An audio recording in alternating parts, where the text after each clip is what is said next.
আন্দোলন, এটা নীতির আন্দোলন, এটা আমাদের আদর্শের আন্দোলন, মুক্তিযুদ্ধের চেতনার আন্দোলন।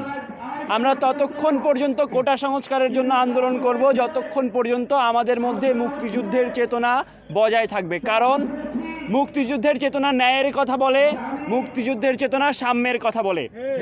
যতক্ষণ পর্যন্ত এই বাংলাতে কোটা সংস্কারের একটা সন্তোষজনক জবাব না আসবে ততক্ষণ পর্যন্ত গোটা বাংলার ছাত্রদের এই আন্দোলন বহাল থাকবে।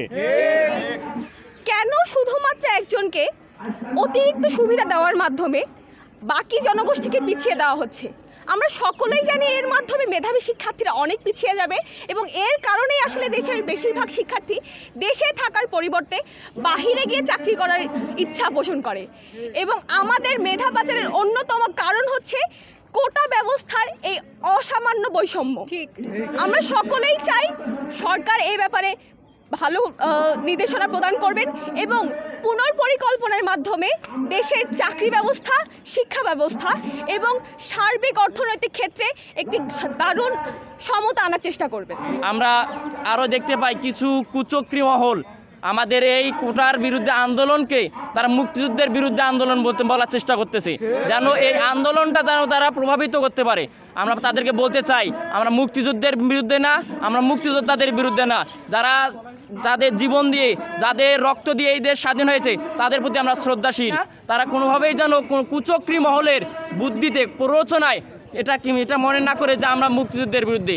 আমরা ছাত্র সমাজ, আমরা সচেতন ছাত্র সমাজ এই মুক্তিযুদ্ধের সবসময় মুক্তিযুদ্ধের পক্ষে। মুক্তিযুদ্ধে আমাদের যে উদ্দেশ্যে আমাদের এই মুক্তিযুদ্ধ হয়েছিল বৈষম্য নিপাত যাক, সেই বৈষম্য নিপাত যাকের পক্ষে আমরা 18 সালে যে ঘোষিত সরকারি চাকরিতে কোটা পদ্ধতি বাতিল এবং মেধাবৃত্তি নিয়োগের পরিপত্র বহাল রাখতে হবে।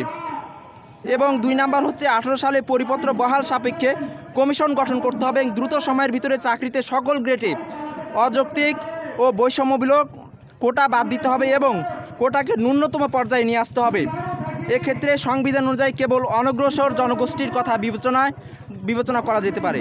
সরকারি চাকরির নিয়োগ পরীক্ষায় কোটা সুবিধা একাধিকবার ব্যবহার করা যাবে না। কোটায় যোগ্য প্রার্থী না পাওয়া গেলে শূন্য পদগুলোতে মেধা অনুযায়ী নিয়োগ দিতে হবে।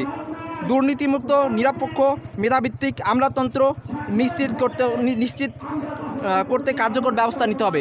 যে বিসিএস পরীক্ষা বাংলাদেশের বলা হয় যে সর্বোচ্চ মেধাবীদের পরীক্ষা, সেখানে আমাদেরকে যদি সুযোগ করে দেওয়া না হয় তাহলে আমরা কোথায় পরীক্ষা দেবো, আমরা বাংলাদেশে কীভাবে আমরা সার্ভিস দেবো? এজন্য অবশ্যই মহামান্য হাইকোর্টকে এই বিষয়টা অবশ্যই বিবেচনায় নিয়ে আসতে হবে এবং তারা যে বলা হয়েছে যে স্টে অর্ডার দিচ্ছে হাইকোর্ট, এটাকে অবশ্যই আপিলের ডিভিশনে এটাকে আপিল করতে হবে এবং এটাকে কমিয়ে নিয়ে আসতে হবে। পিছিয়ে পড়া জনগোষ্ঠীর কথা বলা হয়েছে, সেখানে পিছিয়ে পড়া জনগোষ্ঠীর কথাটা বিবেচনা রেখে মহামান্য হাইকোর্ট রায়টা প্রদান করবে।